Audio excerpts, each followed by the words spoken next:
베트남 사람들이 서울 갈 사람을 만났더니 이런 걱정을 하더라고요. 서울이 베트남보다 더 덥다는데 서울 갈 일이 걱정 같다고. 더운 지방 사람이 더운 지방을 오는데 더 더워서 걱정된다. 옛날에 우리가 동남아 갈 때 걱정하는 것이 거기 덥다는데 우기인가 건기인가 그건 계절이 사계절이 없습니다. 그냥 비가 오는 계절이 있고 일정한 날이 맑은 계절이 있어서 그걸 건기, 우기 불러놓는. 근데 거기 사람들이 여기를 걱정하더라고 말이에요. 왜냐하면 세계 정부가 다 공유되니까. 베트남에 제가 있는 동안에 가장 더울 때가 35도 그랬어요. 그런데 서울에서 얼마 전도 보니까 42도까지 올라간 지역이 있더라고요. 그러니까 대한민국이 더 더운 거죠. 그렇게 세상이 요동을 치고 있습니다.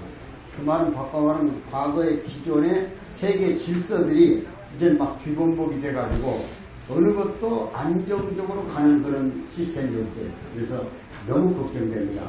근데 결과적으로 많은 그 환경을 연구하고 지구를 걱정하는 사람들은 한결같이 그래요. 인간이 저지른 과욕 때문에 욕심이 많아가지고 자연을 너무 함부로 대하다가 이제 자연이 인간에게 복수를 한다. 그렇게 얘기를 해요. 바꿔 말하면 무슨 얘기냐면 자연의 순리라는 것은 자연에 따라 살게 되어 있어요. 그리고 우리가 자연이라고 해요. 스스로 그런 대로 계절에 따라 옷 바꿔 입고 준비하고 모든 걸 순리에 따라 사는 것이 자연의 법칙이에요.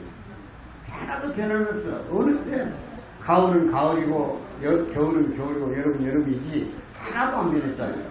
근데 지금 뒤죽박죽 돼버렸어요.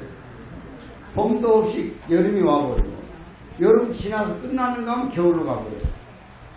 지금 우리나라가 한 100년 동안에 아마 한 2도 내지 3도가 더 온도가 올라간 것 같아요.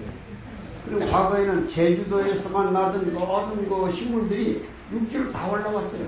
뭐 바나나도 되고 뭐 귤도 되고 아주 거제도라든지 전라도 고흥이라든지 이런 데서 생산 안 되는 게 없습니다. 제주도에서 생산되는 것이 다 육지로 올라왔어요. 그러니까 그만큼 이 세상은 변했다는 거죠. 왜 변했을까? 인간이 너무 욕심을 부렸어요. 지금 살기가 얼마나 편합니까? 모든 건 일회용. 우리가 흔히 말하는 인스턴트라는 거예요. 먹기 편하게, 쓰기 편하게, 간단하게 다 만들어져 있잖아요. 그것을 포장하는 모든 옹기는 그릇은 전부가 비닐입니다. 우리가 말하는 플라스틱. 그걸 가지고 가공을 해놨다는 얘기죠. 일회용 빨대로부터 시작해서 우리가 쓰는 모든 용기가 플라스틱이에요. 이 플라스틱은 탄소 덩어리입니다. 탄소 덩어리. 이걸 언젠가는 태워야지. 땅에다 파묻어가지고 몇백 년간 그대로 있어요. 그러니까 이걸 불태우다 보니까 탄소가 배출돼가지고 결국은 탄소는 산소보다 가벼워요. 그러니까 하늘에 구멍을 내버립니다. 이 태양은 열도가 6,000도입니다. 6,000도. 그 열이 한꺼번에 내리면 지구상에 존재할 건 하나도 없어요. 그것을 적절하게 막아가지고 기후를 조절해주는 것을 우리가 오존이라고 해요. 오존. 태양을 덮고 있는 산소 덩어리. 그걸 오존으로 그러고요. 근데 밑에서 사람들이 욕심을 부려가지고 마음대로 편하게 살다 보니까 그것이 전부 태워졌을 때는, 소각했을 때는 탄소로 올라간다는 말이에요.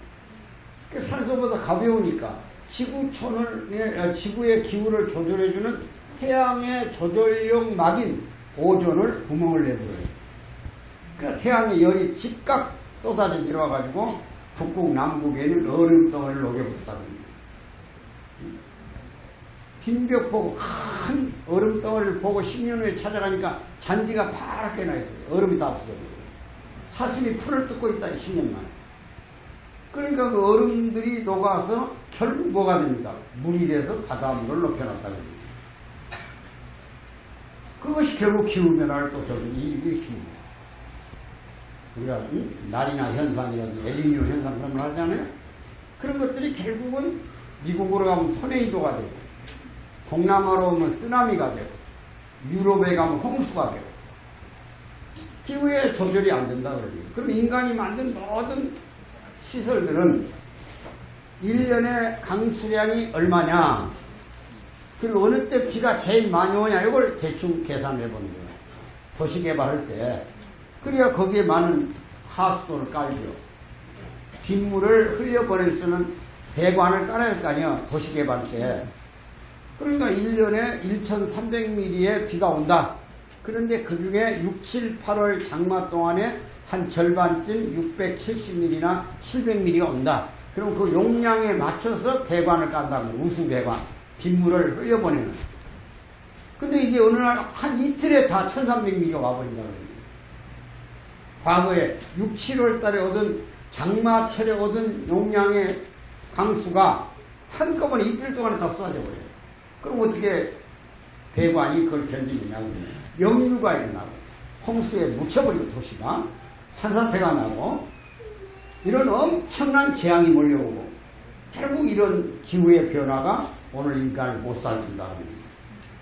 그러니까 이제부터 우리가 욕망을 조절해가지고 모든 것을 다시 원시로 돌아가야 돼요. 원시로.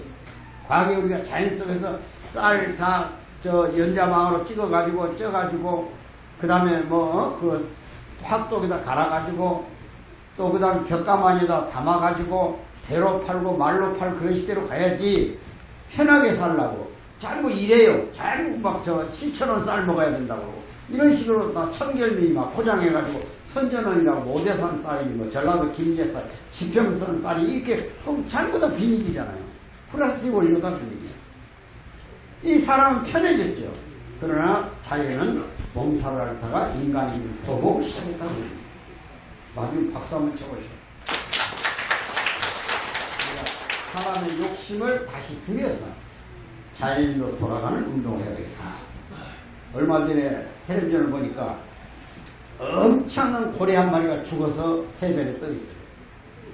그 고래를 끌어내서 보니까 우리가 커피 먹을 때 꼽아놓고 먹는 때롱 있죠. 때롱. 전라도 말로 때롱. 호수 말이요. 거기에 고래의 콧구멍에 끼어들어가지고 그 고래, 거대한 고래가 숨을 쉬는 콧구멍에다 때롱 하나를 걸고 죽었더라고요. 이게 지구촌의 대반란이고 거북이들이 물 밖으로 나왔어요. 쭈적쭈적 그러면 몸살을 쳐. 그래서 그 생태학자들이 잡아다가 해부를 해보니까 치료해 주려고 비닐봉지를 잔뜩 먹어버린 거예요. 육지에 나와가지고 먹을 게 없으니까 돌아다니다가 그 해변가에 장마지 그러면 걸려든 거 있잖아요. 거기에 이제 초콜릿 같은 게 묻어있다는 말이에요. 그래서 달짝지근하니까 이놈들이 무슨 그냥 지 밥인 줄 알고 주워 먹어가지고 이 비닐봉지가 그냥 뱃속에 꽉 차있어요. 이게 자연의 대반란이다. 그래서 우리가 정말로 비닐봉지를 가게 하나 가서 생선 가게 어디 가면 새까만 봉지다 담아주잖아요. 채소고. 이걸 재고해야 돼. 이걸 내가 갖다가 가져가봤자 불태워지잖아요. 어딘가 버려지잖아요. 이런 면에서 인간이 오늘 욕심을 줄이고 좀 더 불편하더라고. 불편한 게 아니야. 더 편해져서 자연으로 돌아가는 것이 이런 점에서 우리가 생각해 볼 필요가 있다. 그래서 자연주의 하면은 제일 처음에 생각나는 사람이 누굽니까? 노자 장자입니다. 그리고 우리는 노장 사상 그래요. 노자 장자. 공자 맹자는 인간은 반드시 교육을 통해서만 사람답게 변한다. 이래서 유명한 맹모 삼천지교 같은 말이 있잖아요. 자식을 어떤 환경에 키울 거냐에 따라서 사람이 달라진다. 그래서 인간이 지켜야 할 덕목을 상광어륜이라도 이런 걸 다 가르쳐줘가지고 사람답게 사는 그 인예지를 교육하도록 제도를 만들어준 사람들이 공자 맹자 사상이에요. 근데 노자 장자는 자연 속에 선생이 다 있다. 스승이. 더 배울 거 없다. 자연 속에 다 있다. 그래서 맹자 사상의 최고의 가치는 성인입니다. 성인. 어떻게 하면 성인이 되느냐. 그 어떻게 하면 성인이 되느냐. 그 교훈에서 맹자는 최고의 선은 상선약수다 그랬습니다. 물의 흐름을 교훈 삼아봐라.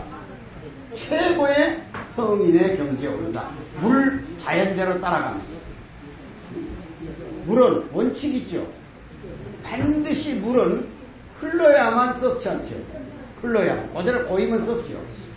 그 다음 물은 흘러가되 과한 욕심을 안 부립니다. 반드시 계곡을 채우고야 넘어가지 자기 건너뛰질 않는다. 물을 반드시 질서 있게 가다가 어떤 구덩이가 생기면 그 구덩이를 다 채우고만 가는 거예요.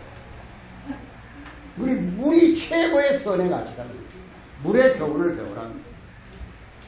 물은 더럽고 깨끗한 것을 구별하지 않습니다. 그리고 가진 오염을 다 청소하다가 결국 가면 바다로 가서 소금물이 돼가지고 대자연에서 흘러오는 모든 걸 품고 자연을 순화시켜주는 역할을 합니다. 그것이 또 증기가 올라가 비가 오고 비가 오면 못 견디겠잖아요.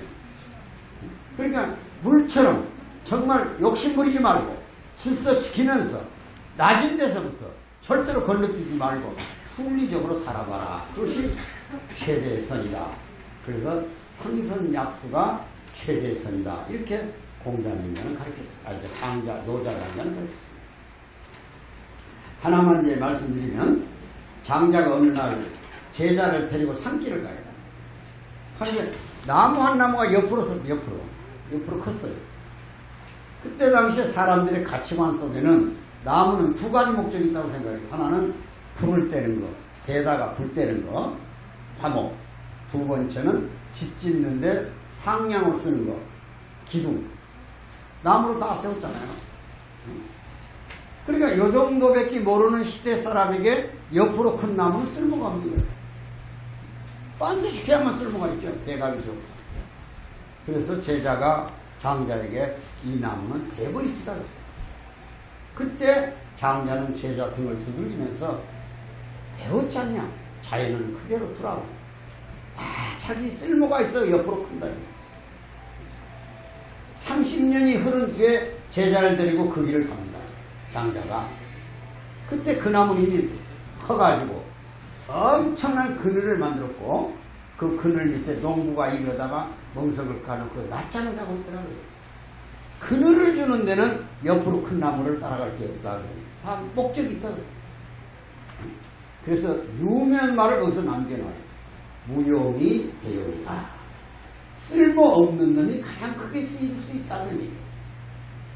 여러분들 자식 키러 보면 똑똑한 놈도 있고 대학 간 놈 못 간 놈 다 있죠. 약간 좀 모자라고 공부 싫어하는 사람 있죠. 근데 결국 효자는 누가 되는 거예요? 잘 겸손한 사람, 약간 모자란다고 생각하는 사람이 부모 섬길 줄 알고 형제 우애할 줄 알지. 똑똑해서 대학 나와가지고 교수 되고 뭐 학박사 되고 앉아. 그 학박사의 할머니들 치고 노점에서 생선 팔고 무슨 채소 갖다 안 파는 할머니가 없어요. 내가 보니까 다 자식은 똑똑하게 미국 가서 뭐 치학박사도 되고 뭐 변호사들이 다 됐더라고. 그러니까 아까 제가 뭐라고 했어요? 무용이 대용이다. 쓸모없는 놈이 크게 쓰인다. 그래서 우리들 하는 말에 못된 나무가, 아주 삐뚤어진 나무가 뭘 지킨다? 선산을 지킨다. 만드던 나무는 다 잘라가 버린데 쓸모없는 나무는 남겨놓으니까 그게 선산을 지킨다는 얘기예요. 이체 맞아요? 틀려요? 오늘 아침에 날씨도 좋은데 잘 오셨어요? 잘못 왔어요? 이것만 알고 가도 얼마나 큰 덕이냐. 그래서 우리는 자연을 다시 한번 사랑하고 자연과 조화를 이루면서 자연에게 겸손을 배우는 그런 삶을 살아야 되겠다. 이런 생각을 해보고요. 두 번째는 지금 지구촌 전체가 또 하나의 중대한 위기에 걸려 있어요. 그것이 뭐냐? 자식이 안 나와요. 자식이. 인구가 안 나온다고 말이에요. 이걸 우리는 전문용어로 인구 절벽 시대에 그럽니다. 사람이 안 나온다. 이 사람이. 왜? 그것도 개인의 욕심 때문에 그래요. 편하게 살라고. 후손을 전혀 걱정 안 하는 거예요. 자식 낳아서 길러서 대학 보내면 뭐하냐? 우리 대나 편하게 살자. 이런 아주 못된 인간은 마땅히 계대를 이어줘야만 역사가 이어갈 거 아니에요. 근데 전부 자기 욕심적으로.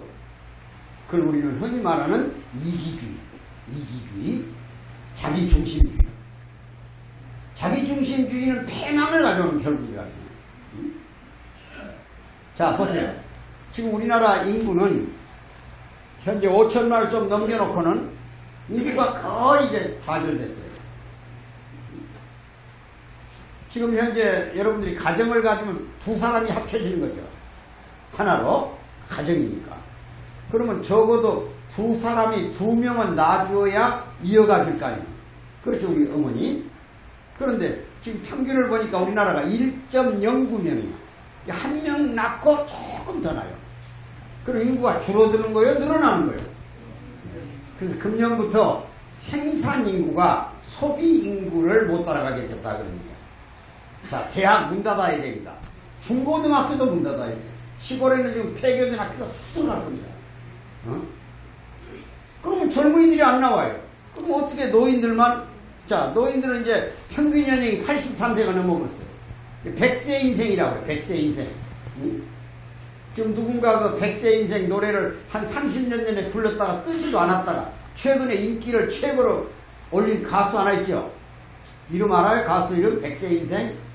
이혜란인가 가수. 근데 100세 인생 산다기도 하나도 거북스럽지 않잖아요. 아, 의뢰이 그럴 것이다. 100세 살 것 같다. 이렇게 다 얘기하죠. 그런데 이제 저 세상에서 사자가 와, 저승사자가 온다고 그러잖아요, 때로. 근데 와도 지 맘대로 안 가는 세상이에요. 아직은 젊어서 못 간다고 전해라. 아직도 할 일이 남아서 안 간다고 전해라. 그 다음엔 자존심 상해서 못 간다고 전해라. 100세 넘어서야 비로소 이미 저 세상에 와 있다고 전해라. 노래 나와도 아무 거북스럽지 않잖아요. 그러니까 그만큼 연령은 올라갔는데 사실은 60세, 70대 되면 생산 인구라고 할 수는 없어요. 소비를 얼마냐 더하냐 덜하냐의 차이지. 날마다 병원 가면 소비야 소비. 엄청난 국가 재정을 파탄시키는 거예요. 의료보험 체계에서 낸 돈이 있다 하더라도 몇 배 이상의 비용이 예방건강을 위해서 수명을 연장시키기 위해서 병원에 쓰고 있다는 거예요. 그럼 국가 재정이 파탄 안 날 수 있냐 이게. 젊은이들에게 써야 할 돈이 전부 나이 든 사람에게 쓰여진다 그런 거예요. 우선 서울에 보면 지하철 일요일날 토요일날은 노인들이 지하철을 다 채우고 다녀요. 또 어떤 분은 아침부터 며느리 보기 싫다고 그냥 지하철 속에서 하루 종일 살다 간 사람이 있더라고요. 지하철처럼 시원한 데가 어디 있어요 지금. 하다 밥 한 그릇 5,000원만 가지면 그냥 5,000원도 안 드나봐. 노인들 특별히 주는 식당들이 있는 것 같더라고요. 지하철 주변에. 그리고 한 끼만 먹으면 되는데 한 끼만 막 잔뜩 먹어봐요. 그렇게 세상은 변했다. 이게 나라가 미래가 보이는 거예요? 안 보이는 거예요? 나라가 안 보이는 거예요. 그러니까 큰일 났다 이게. 근데 요즘 산하지 않은 젊은 사람들이 하는 이유는 있어요. 사람들이. 왜냐? 사회 환경이 과거에는 저절로 컸는데 지금은 아주 눈 뜨면서부터 교육비가 늘어난다고. 모든 걸 모유로 해결하지 않고 전부가 인공 우유로 해결해 가면서 사전 건강검진해 가면서 교육을 안 시키면 뒤떨어진다고 생각하니까 초조하다 이게 부모 입장에서는. 그러니까 고소비 시대야. 소비 비용이 많이 들어. 혼자 벌어서는 도저히 가정을 운영을 못해요. 그러니까 정상적인 방법으로 아파트 한 채를 한 3억짜리 구하려면 두 사람이 봉급을 받아서 비용 쓰고 애들 교육금선 모아가려면 38년 가야만 집 한 채를 만드는 거예요. 그러니까 그래서 비정상적인 생각을 갖게 된다 그런 얘기예요. 예를 들면 무슨 주식 투자를 해서 한꺼번에 몽땅 벌까?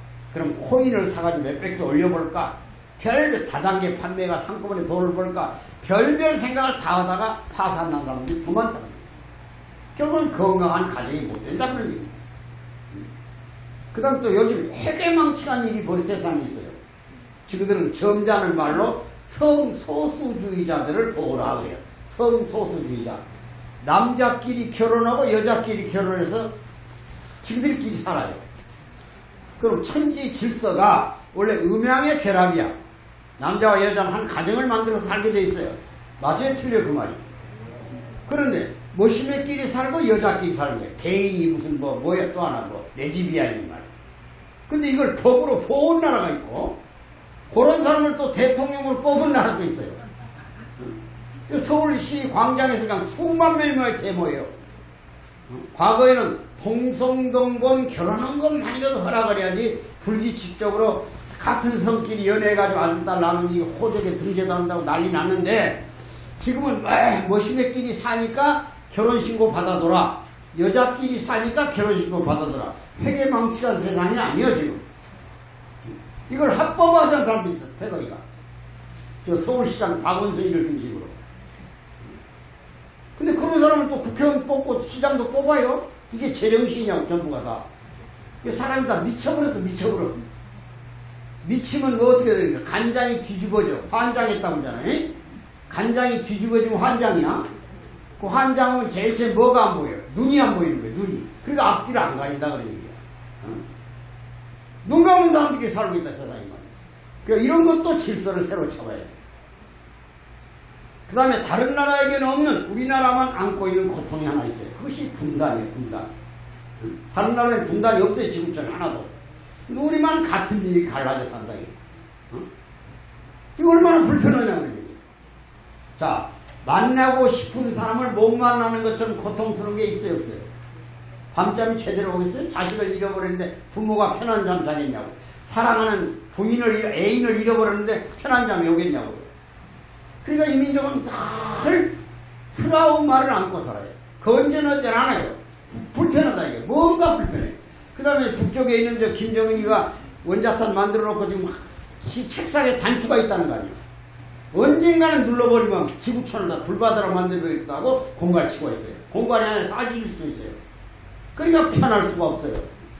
경제적으로 우리나라가 세계에서 지금 현재 10위권에 왔다 갔다 한다 해서 지금 세계 앞에 놀랄만한 자랑거리가 됐어요. 한국을 본받아라고 하는 나라들이 많아요. 뭐 동남아 쪽으로 가보니까 대한민국이 우리가 옛날 미국의 그 사지스봉 하나 USA 하나 입고 다니면 동네 더 받고 돌듯이 미국의 추임금 하나 씹으면 껌을 입안에서 석 달씩 씹을 때가 있어. 우리가 미국 껌 하나 가지고 저녁 아침 내 낮에까지 씹다가 저녁에 벽에다 붙여놨다가 아침에 눈 뜨면 또 뜯어서 씹어요. 근데 한 번은 늦게 일어났더니 동생님이 씹고 있더라고. 내가 귓방미를 하려고 지나니까 형한테 허락도 없이 씹는다고. 오직 껌이 씹고 싶었으면 고무신장을 씹고 다녔겠냐고. 담배가 피고 싶으면 쑥고무리를 신문지에다 말아가지고 피던 시절이 있었잖아요. 그런 시절이 있어요, 없어요? 나이 드신 어르신들. 박수나 한번 쳐보셔도 날들어오는데. 그러니까 이게 세상이 지금 요지경이잖아요. 근데 이 분단까지 있어가지고. 저 분단도 점잖은 놈만 있으면 괜찮은데, 저 김정은 이제 지금 나이로 38이라고 그러면 우리 나이로 계산하면 35이야. 여기 무슨 짓이 다 할 수 있다, 이게. 아주 둔갑해가지고 평화주의자로 둔갑해서 판문점에 와가지고 우리 문재인 대통령 갖고 노는 거 좀 보세요. 그리고 떠나면서 한 얘기 좀 들어보세요. 문재인 대통령 마지막 작별하면서 눈앞에다 대고 제가 소위 시킨 대로 각본 대로 잘했지요. 그러고 떠나는 거예요. 그러니까 둘이 사이에 뭔 썸씽이 있었던 거야. 요렇게 하자고. 그 건너는 것부터 시작해서 저거 평화를 위해서 비핵화하는데 이런 것을 전부 다 그 사전 시나리오를 만들어가지고 서로 합의해가지고 그래가지고 그러니까 갈 때 그대로 잘했자고 갔다고. 이런 무서운 놈이야. 평화주의자로 둔갑해서 국민들의 마음속에 전부 평화주의자로 안착돼 버렸잖아요. 그 다음 트럼프도 갖고 놀아 버렸잖아. 싱가포르 가서. 이러니까 저게 언제 변할지 모른다, 이게 지금. 막 못 놔요. 근데 이쪽은 지금 믿고, 저것대로, 약속대로 허작해가지고 군대 연륜도 죽이고, 또 스피커도 다 철거해버리고, 그 다음 미군하고 한미 합동훈련도 쭉 없애버리고, 그 다음 미군도 내보낼 가능성이 있다. 정전협정하자고. 이것도 언제 뒤바꿀지 몰라. 저것이. 그래서 걱정이 파살났다, 그런 얘기예요. 이해 가시죠? 무슨 말인지. 자, 그러나 세상은 인간 맘대로 되지는 않습니다. 모든 게 하늘 때가 있어요. 인간이 욕심만 줄이면 또 생각을 바꾸면 세상은 새로워질 수 있어요. 지금 우리 이윤영 목사님이 진행하고 있는 축복 행사도 사람을 새롭게 만들자는 행사입니다. 다시 한번 바르게 살다 가자, 세상을. 그런 뜻의 이런 행사를 하는 거예요. 그러려면 지난날 세월 동안에 묻혀있던 모든 혈통도 한번 바꿔보고 그 다음에 정신세계도 바꿔봐요. 사는 방식을 좀 바꿔야 되겠다. 요게 바로 성주를 통해 혈통도 바꾸고 그 다음에 성수를 통해서 환경도 바꾸고 그리고 새로운 삶을 살아갈 수 있도록 이 세상에 오셔가지고 이런 혁명을 하다가 일찍이 가신 분이 문선명 한학자 선생님인데, 다행히 한학자 선생님은 그대로 남으셔가지고 문선명 선생님의 연구인 되시죠. 그분이 지금 진행을 하면서 잘 정리를 하고 있어요. 그 사상을 안 남겨놓으셨더라고요. 그분의 젊은이들이 축복받으면 자녀 다 나요. 어떤 사람 5명에서 7명 난 사람 많아요. 근데 세상 그렇게 안 간다는 거예요. 그리고 그분이 제시한 대로 남북 통일 때가 오고 있는 거예요. 그분이 뭐라고 했냐? 공산주의는 70년을 못 넘긴다 그랬어요. 딱 금년이 북한이 정권 생긴 지 70년 되는 거예요. 그러니까 우리는 북한이 9월 9일 날이거든요. 그럼 한 2달 남았어요. 2달 남은 한 달 조금 더 남았는데 8월 이제 곧 돌아오니까, 그러면 바로 북한 권력의 충전 변화가 예측된다 그러니. 그럼 그런 증거가 있냐? 우리 문선명 선생님이 85년 8월 달에 스위스 제네바에 있는 인터컨티넨탈 호텔에 가서 세계 유명한 학박사들을 모아놓고 거기서 선언했어요. 공산주의 종언, 소련 공산주의가 70년 못 넘긴다고 선언했어요. 그때는 공산주의가 지구촌 전체를 덮을 때요. 누구도 그 말 함부로 못해요. 그런데 카플란이라고는 노벨 물리학상을 받은 과학자 선생을 시켜서 그 양반 미국의 옥중에 계세요. 옥중에 세금 좀 덜 냈다고 장부 처리를 회계가 잘못해가지고 꼬타리 잡아가 양반을 없애려고 미국에서 감옥에 가둬놨는데, 그때 세상을 알리기 위해서 카플란이란 미국의 물리학 교수를 불러다가 가서 선언해라. 내가 가르쳐줬다고. 그래서 그분이 아이고 그럴 리가 없는, 세상이 전부 공산당으로 물들고 있는데 무슨 공산주의가 망합니까? 그랬어요. 그런데도 가서 하라고. 강제하라고. 그러니까 그 박사가 선생님 보러 뭐라고 했냐면, 망할 것 같다고 하면 어떻겠습니까? 망한다고 해버려도 안 망하면 큰일 나니까. 이제 망할 것 같다고 해서 안 망해도 되는 거 아니에요? 그러니까 그냥 선생님이 그냥 역사를 추키자고 했죠. 이놈 자식, 네가 교수야? 네가 나보다 더 알아? 난 하늘을 직접 대하고는 얘기야. 그래서 전해라, 이게 하나님 말이니까. 그래서 할 수 없이 가서 전했어요. 정확하니 91년에 소련 공산주의가 망합니다. 딱 69년 7개월 전.